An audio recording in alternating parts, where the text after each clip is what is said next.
ಇನ್ನು ಮುಸ್ಲಿಂ ಯುವಕನೊಬ್ಬ ಹಿಂದೂ ಮಹಿಳೆಯನ್ನು ಭೀಕರವಾಗಿ ಕೊಲೆ ಮಾಡಿರೋದು.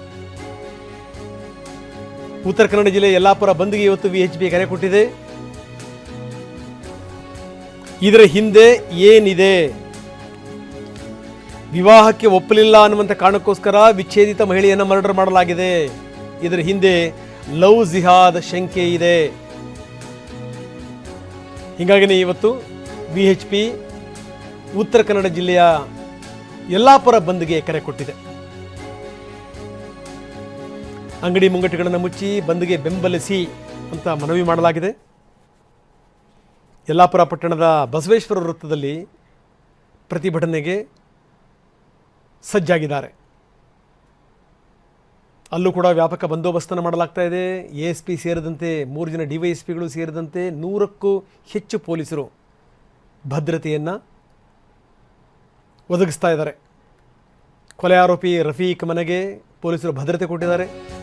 ನಿನ್ನೆ ರಂಜಿತಾ ಅವರನ್ನು ಕೊಂದು ಇವನು ಪರಾರಿಯಾಗಿದ್ದ. ಮದುವೆಗೆ ಒಪ್ಪಲಿಲ್ಲ ಅನ್ನುವಂಥ ಕಾರಣಕ್ಕೋಸ್ಕರ ರಫೀಕ್ ಕೊಲೆ ಮಾಡಿದ್ದ. ಆಲ್ರೆಡಿ ಈಕೆ ವಿವಾಹಿತೆ.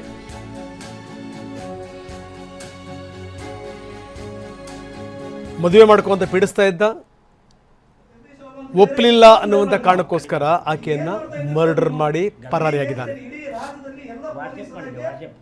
ಇನ್ನೊಬ್ಬರ ಕೈ ಕೆಳಗೆ ಆಗ್ತದೆ. ಬಲಿಯಾದವರು ಯಾರಾಗ್ತಾ ಇದ್ದಾರೆ? ನಾವೇ ಹಿಂದೂಗಳು.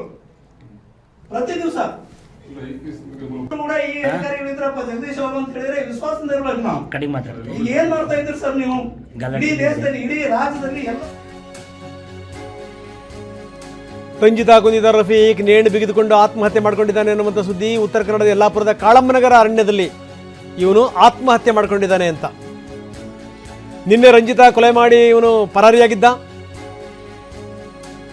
ಹುಡುಕಾಟ ನಡೆಸುವಾಗ ಈತನ ಮೃತದೇಹ ಪತ್ತೆಯಾಗಿದೆ. ನೇಣು ಹಾಕ್ಕೊಂಡು ಇವನು ಸತ್ತಿದ್ದಾನೆ.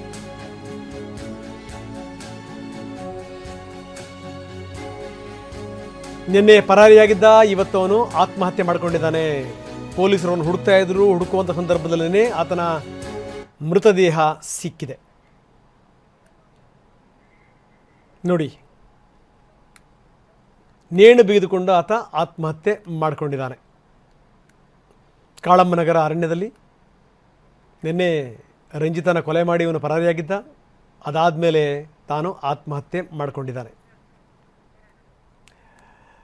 ಬನ್ನಿ, ನಮ್ಮ ಪ್ರತಿನಿಧಿ ಸೂರಜ್ ನಮ್ಮೊಂದಿಗೆ ಈಗ ಸಂಪರ್ಕದಲ್ಲಿದ್ದಾರೆ. ಸೂರಜ್, ನೋಡ್ತಾ ಇದ್ದೀವಿ ನಿನ್ನೆ ಅವನು ಕೊಲೆ ಮಾಡಿ ನಾಪತ್ತೆಯಾಗಿದ್ದ. ಪೊಲೀಸರು ಹುಡುಕ್ತಾ ಇದ್ರು, ಸಿಕ್ಕಿರಲಿಲ್ಲ. ಆದರೆ ಈಗ ಬಂದಿರುವಂಥ ಮಾಹಿತಿ ಪ್ರಕಾರ ಆತ ನೇಣು ಬಿಗಿದುಕೊಂಡು ಆತ್ಮಹತ್ಯೆ ಮಾಡ್ಕೊಂಡಿದ್ದಾನೆ ಅಂತ. ಹೆಚ್ಚಿನ ವಿವರ ಏನಿದೆ? ಖಂಡಿತ ರಂಗನಾಥ್, ಏನಂದ್ರೆ ಯಲ್ಲಾಪುರ ಪಟ್ಟಣದ ನಿವಾಸಿಯಾಗಿರುವಂತಹ ರಫೀಕ್ ಮತ್ತೆ ರಂಜಿತಾ ನಡುವೆ ಕಳೆದ ಕೆಲವು ತಿಂಗಳಿನಿಂದ ಒಳ್ಳೆಯ ಸಂಬಂಧ ಮತ್ತೆ ಒಳ್ಳೆಯ ಫ್ರೆಂಡ್ಶಿಪ್ ಇತ್ತು. ಅದು ಪ್ರೀತಿಗೆ ತಿರುಗಿ ಇತ್ತೀಚೆಗೆ ಆತ ಮದುವೆ ಆಗ್ಬೇಕು ಅಂತ ಸಹಿತ ಪೀಡಿಸ್ತಾ ಇದ್ದ.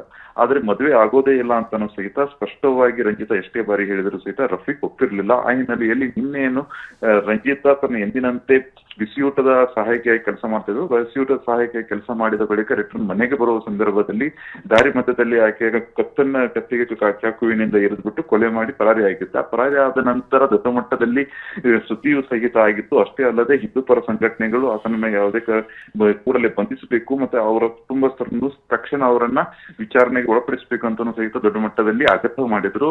ಅಷ್ಟೇ ಅಲ್ಲದೆ ಇವತ್ತು ಯಲ್ಲಾಪುರ ಪಟ್ಟಣ ಬಂದ್ಗೂ ಸಹಿತ ಕರೆ ಕೊಟ್ಟಿದ್ರು. ಆದರೆ ಇವತ್ತು ಬೆಳಗ್ಗೆಯಿಂದಲೂ ಸಹಿತ ಪೊಲೀಸರು ಏನು ಈಗ ಡಾಗ್ ಸ್ಕ್ವಾಡ್ ಮೂಲಕ ಮತ್ತೆ 4 ತಂಡಗಳ ರಚನೆ ಮಾಡಿ ಆತನ ಹುಡುಕಾಟಕ್ಕೆ ಪ್ರಾರಂಭ ಮಾಡಿದ್ರು. ಹುಡುಕಾಟ ಪ್ರಾರಂಭ ಮಾಡಿದ ಸಂದರ್ಭದಲ್ಲಿ ಆತ ಕಾಳಮ್ಮನಗರದಲ್ಲೇ ಕೊಲೆ ಮಾಡಿಬಿಟ್ಟು ಆತ ಪರಾರಿ ಆಗಿದ್ದ. ಕಾಳಮ್ಮನಗರದಲ್ಲಿ ದೊಡ್ಡ ಮಟ್ಟದಲ್ಲಿ ಡಾಗ್ ಸ್ಕ್ವಾಡ್ ಮೂಲಕ ಆತನ ಹುಡುಕಾಟ ಸಂದರ್ಭದಲ್ಲಿ ಆತನ ಮೃತದೇಹ ಪತ್ತೆಯಾಗಿದೆ. ಆತನ ನೇಣು ಬಿಗಿದ ಪರಿಸ್ಥಿತಿಯಲ್ಲಿ ಆತನ ಮೃತದೇಹ ಪತ್ತೆಯಾಗಿದ್ದು ಆತ ಈಗಾಗಲೇ ನೇಣು ಬಿಗಿದುಕೊಂಡು ಆತ್ಮಹತ್ಯೆ ಮಾಡಿಕೊಂಡಿದ್ದಾನೆ ಸಹಿತ ಉತ್ತರ ಕನ್ನಡ SP PN ದೀಪನ್ ಅವರು ಸ್ಪಷ್ಟಪಡಿಸಿದ್ದಾರೆ ಅಂತ ಹೇಳ್ಬೋದು. ಧನ್ಯವಾದ ತಮ್ಮೆಲ್ಲ ಮಾಹಿತಿಗೆ.